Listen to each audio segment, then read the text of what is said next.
నమస్తే అండి, welcome to సనాతన స్టోరీస్. కార్తీక పురాణం 17వ అధ్యాయం. ధనలోభికి తత్వోపదేశం.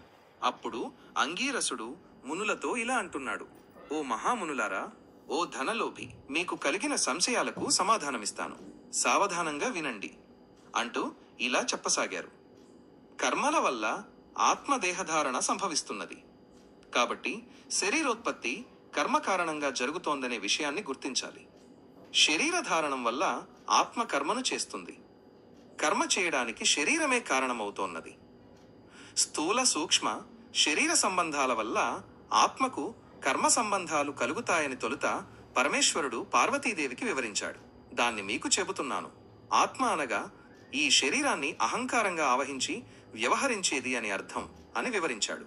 దీనికి ధనలోభుడు తిరిగి ఇలా అడుగుతున్నాడు: ఓ మునినిద్ర, మేమిప్పటి వరకు ఈ దేహమే ఆత్మ అని భావిస్తున్నాం. ఇంకా వివరంగా చెప్పండి. వ్యక్తితార్థ జ్ఞానం, పదార్థ జ్ఞానం, అహం బ్రహ్మ అనే వ్యక్తితార్థ జ్ఞానం గురించి తెలియజేయండి అని కోరాడు. అప్పుడు అంగీరసుడు తిరిగి ఇలా చెబుతున్నాడు: ఈ దేహం అంతఃకరణ వృత్తికి సాక్షి. నేను, నాది అని చెప్పే జీవాత్మయే అహం అను శబ్దం.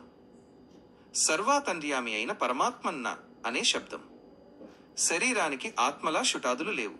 సచ్చిదానంద స్వరూపం, బుద్ధి, సాక్షి, జ్ఞానరూపి. శరీరేంద్రియాలను ప్రవర్తింపజేసి వాటికంటే వేరుగా ఉంటూ ఒకే రీతిలో ప్రకాశించేదే ఆత్మ. నేను అనేది శరీరేంద్రియానికి సంబంధించినది. ఇనుము అయస్కాంతాన్ని అంటిపెట్టుకుని ఎలా తిరుగుతుందో ఆత్మ కూడా శరీరాన్ని, శరీర ఇంద్రియాలను ఆశ్రయించి తిరుగుతుంది. అవి ఆత్మ వల్ల పనిచేస్తాయి. నిద్రలో శరీరేంద్రియాల సంబంధం ఉండదు. నిద్ర మేల్కొన్న తరువాత నేను సుఖనిద్ర పొందాను అని భావిస్తారు. శరీర ఇంద్రియాలతో ప్రమేయం లేకుండా ఏదైతే సుఖాన్నిచ్చిందో అదే ఆత్మ. దీపాన్ని గాజుబుడ్డి ప్రకాశింపజేస్తుంది. అదేవిధంగా ఆత్మ కూడా దేహ, ఇంద్రియాలను ప్రకాశింపజేస్తుంది. ఆత్మ పరమాత్మ స్వరూపం. తత్వమసి మొదలైన వ్యాఖ్యాల్లో త్వం అనే పదం కించిత్ జ్ఞాత్వాది శాసిష్టమైన సచ్చిదానంద స్వరూపమని అర్థం. త్వం అంటే నీవు అని అర్థం. తత్వమసి అనేది జీవాత్మ పరమాత్మల ఏకత్వాన్ని బోధిస్తుంది. ఈ రీతిగా సర్వజ్ఞత్వాది ధర్మాలను వదిలివేయగా సచ్చిదానంద రూపం ఒక్కటే నిలుస్తుంది. అదే ఆత్మ.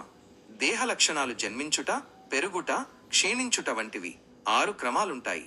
అయితే ఆత్మకు అలాంటి లక్షణాలు లేవు. జ్ఞానానంద స్వరూపమే పూర్ణత్వం ఉన్నది. వేదాల్లో దేనికి సర్వజ్ఞత్వం, ఉపదేశం, సంపూర్ణత్వం నిరూపించబడి ఉందో అదే ఆత్మ. ఒక కుండను చూసి మిగతా భాగం పార్ట్ 2లో చూసేయండి. సర్వేజన సుఖినో భవంతు.